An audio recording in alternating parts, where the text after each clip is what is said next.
how come women who get pregnant are accepting of the change? Right. I've had eating disorder patients who I've worked with post-pregnancy who have said, and I'm like, dude, you had a baby? Like, please, feed them, make sure they're not failure to thrive, all this. And they're like, oh no, they're fine. I made sure in my pregnancy I was eating what I needed to eat. Mm-hmm. Because, right. What? I know. Right. But that's because that's on another level. So that's okay. Of something is more important than me, and now I have a purpose, Exactly. So there's a little bit different psychology going on there. Totally different psychology. But you look at someone who gets pregnant and the changes they start to undergo with just things happening, and that's okay. That's the baby. Mm-hmm. But now I enter menopause, or I'm diagnosed with a thyroid issue and my weight starts to change, and I'm the problem. I'm doing something wrong. No, you're not. Right. You are not a problem. And you're not. And I think, again, it comes down to, it's really hard when we live in a space of when we're comparing ourselves, or when we are living in a space of living in the past. Meaning, this isn't who I am because I was never this way 10 years ago. Mm-hmm. Well, you may not have been, because that's where you were at 10 years ago. That's where your body was at, your hormones were at, your lifestyle was at. Now you're at a different stage in your life, and now all of these other elements have changed and altered, and it's still not bad. It's just your body is adapting to the new, in the whatever environment you're providing it with, period. So if we have to accept that change is going to happen. And not continue to shame ourselves for it. There's no reason to.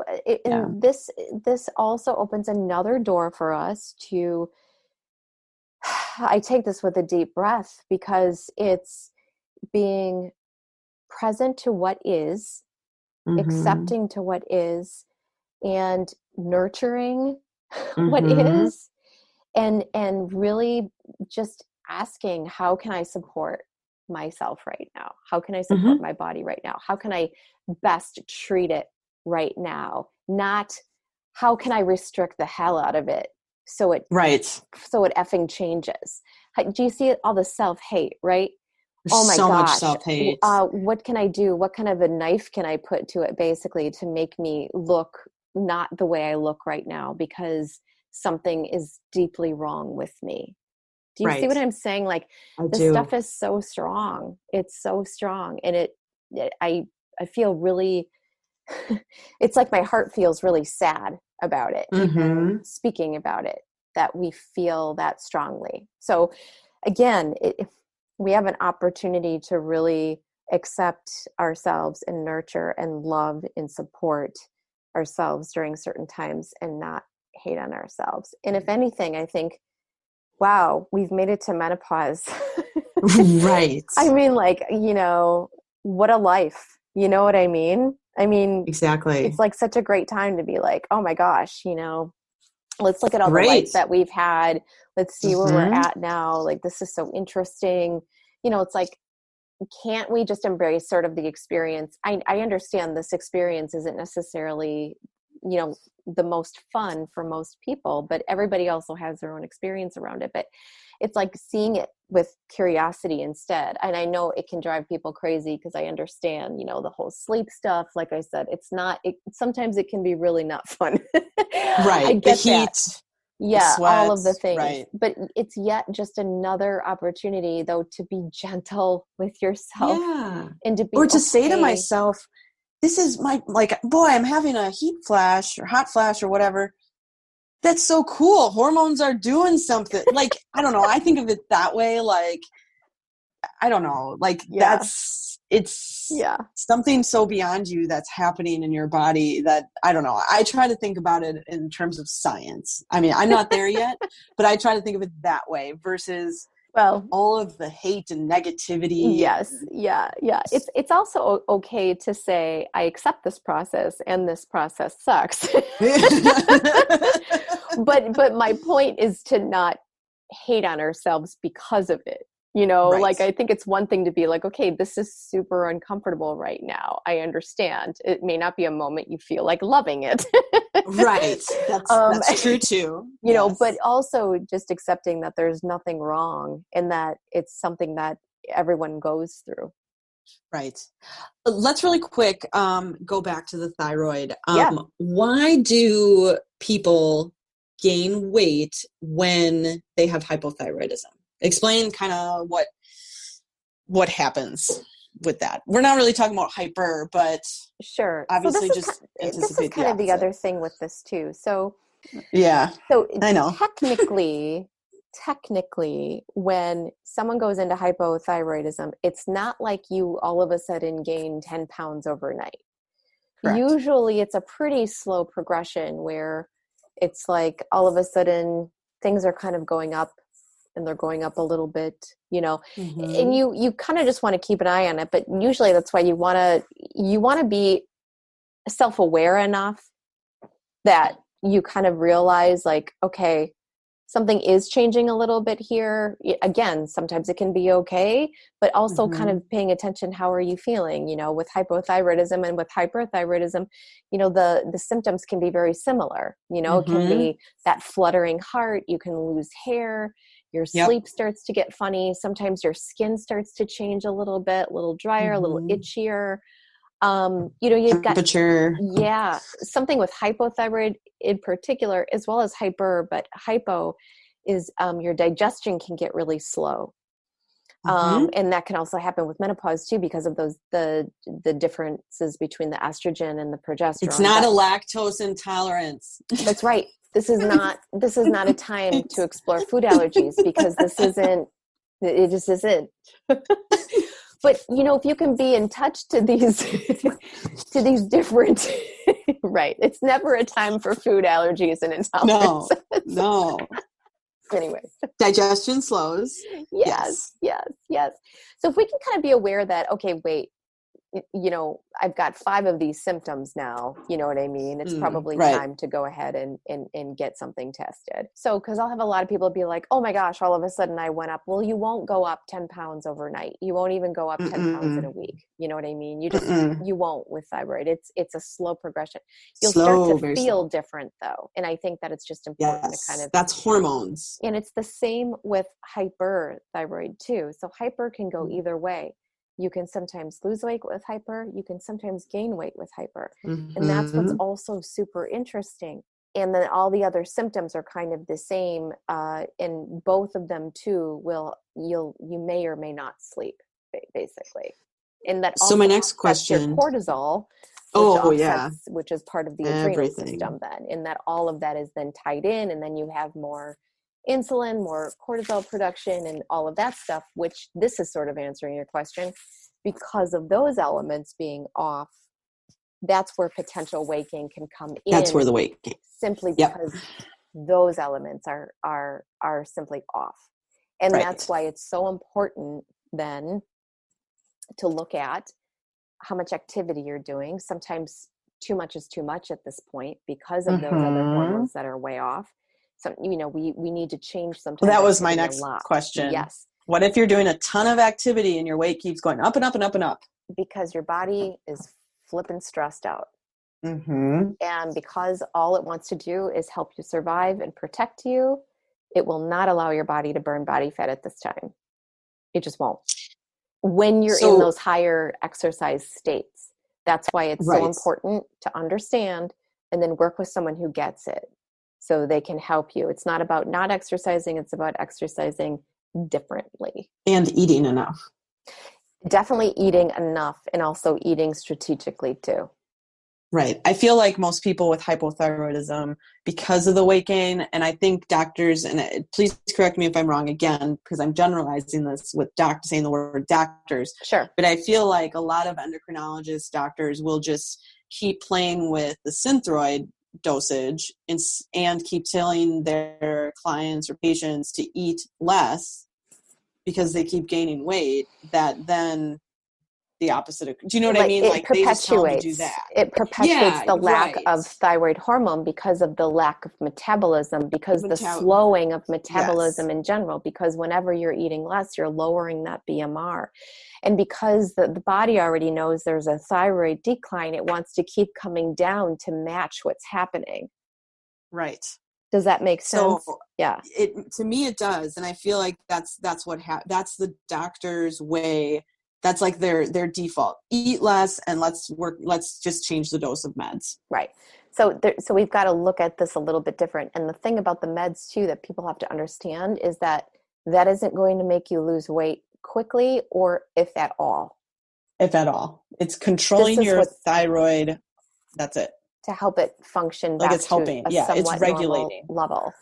Um, and that's what's really, really important to kind of understand, because I think people are just like, um, whenever people come in and talk about like, weight gain or something that's happened kind of over time or what have you, they always want to blame their thyroid, and they always just, because they want a Mm-hmm. pill, and they just think that taking the thyroid pill is going to kind of be the answer. And it isn't always the answer, because of all these other things Mm-mm. that end up being affected by it at the same time.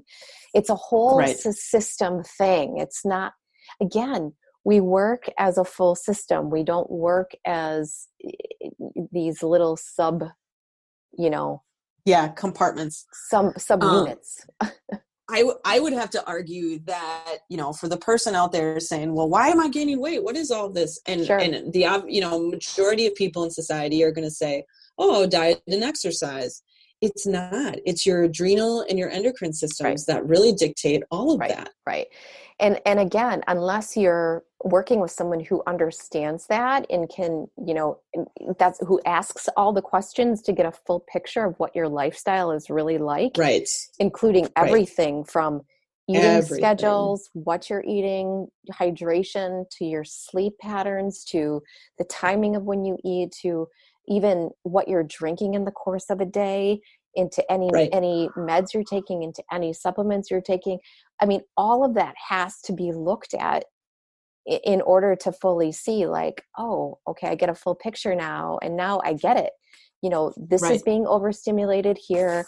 This is going to create an issue here because of what's going on over here. Do you know what I'm saying? Right. Like, it's like, You don't find that in a diet, let me tell you. well, that's just it, Or a life coach, food coach, whatever. Like you Mm-hmm. have to see the appropriate professional, and that might not always be the endocrinologist in this Right, situation. I mean, right. I mean, it's a it can team help effort. regulate, yes, of Yeah, course, but there's I mean, I also know those for other me, pieces. Yeah. I always want to talk with the like that's a good person to be in touch with. But the dietitian plays a huge role with that, assuming that's their specialty and they're working with that population. So Yeah. it is super important, especially with hormones. Yeah, That completely. timing makes a difference. Everything is very Literally. Mm-hmm. so Mm-hmm. important, all of Yeah. that. So Yeah. which is very different. And please don't hear this and think, oh, I'm different and special and everything, and therefore, but I don't have a thyroid issue, and so I should track and work on timing. And all. This is, the thyroid, again, is a very unique part Mm-hmm. of our body. Yeah. It's we all have it, and every single thyroid is very different. That's Mm-hmm. why we all look different, Mm-hmm. outside of height, And and genetics, but yeah. gender, but like our thyroid really dictates a lot about us. Mm-hmm. So it's all the thyroid is very unique to us. So it's important to work with someone on that. Right, completely. If you have, a thyroid condition, Mm-hmm. it's Mm-hmm. super important. But then if you couple that with menopause, you're really going to feel like dookie at the end of the day. Well, that's just it too, because of all the other imbalances that are happening. And again, we know you don't feel like yourself, period. It's not a matter of how you think you look as much as, women typically just don't feel great during this time. Mm-mm. And again, it's another time to just have us be nicer to ourselves. If we're tired, let's get some more rest in. Let's take some naps, make sure we have rest in the course of our day. How can we feed ourselves food that has vibrancy to it, that gives back to us? It's like, this is the time to it's okay to slow down. It's okay to, it's always okay to slow down. It's always okay to slow down, but to really, really slow down and be like, hey, this feels really hard, or this feels really hard today. Okay. What do we need to do to help you feel, I'll play devil's better? advocate, but Sure. I can't, Nicole. I can't. I've got kids. I've got work. I run 60 miles a week. Right. I have a husband at this. Then what? What do you say to the person who says, I can't slow down? Right. It's the same person that can't change either. Right. So the thing is that it's, we have to understand that we don't just press play on a tape and it doesn't just keep repeating the same soundtrack year after year after year after year. We know that tape is going to run out and it's not going to play anymore. It's going to get all knotted up in our boombox. So the thing is, and we have to be ready for change. So we have to accept that sometimes we're going to have to change how we're doing things. New habits, new hobbies, new routines. Yeah. Change. And sometimes it means new. Sometimes it just means a break from something. Sometimes it means an adjustment. But it's always for our greater good. It's always for our greater good. It's not, it's just that it's unfamiliar. And, we get so into our mind where we, what we keep doing and telling ourselves on a consistent basis is just how we want to function. We want to function on autopilot all the time. And it's like, we can't if we want to keep evolving as human beings and actually fully living a life, fully. Not just pressing play, fully embarking and feeling and being in this life. Right. I know I always go a little beyond, but embracing the change. That's the whole thing. Embracing the change, and God forbid you might gain weight. Well, right. And it also may not be forever. And even if it is, so be it. Okay. So with menopause, there's a reason why it's called pause. I think, it's not just the loss of our menses, but it really is a transition in our life as a human being, as a woman. It's a big, big deal in our life on spiritual levels, on physical levels, on personal levels of enrichment and what we want for ourselves for the rest of our lives. It's a perfect time to pay attention to yourself. Right. Just saying. Stay present and be kind. Yeah. If there's ever a time to be kind and loving and gentle and compassionate and all of those good things you can possibly give yourself, it is absolutely positively this time. Yes. Where you get to be the teenager and slam the door and say, not available. Not available today. Mama's got to take care of mama. Yeah. So, anyway. So true. All right, guys. Signing off. Bye. Have questions you want to hear discussed on the show? Find us on Facebook or visit betweentwopastries.com and drop us a line. Want to support the show? Find us on Patreon for exclusive content. If you love the show, find us on iTunes or your favorite podcast platform. Hit the subscribe button and leave us a review.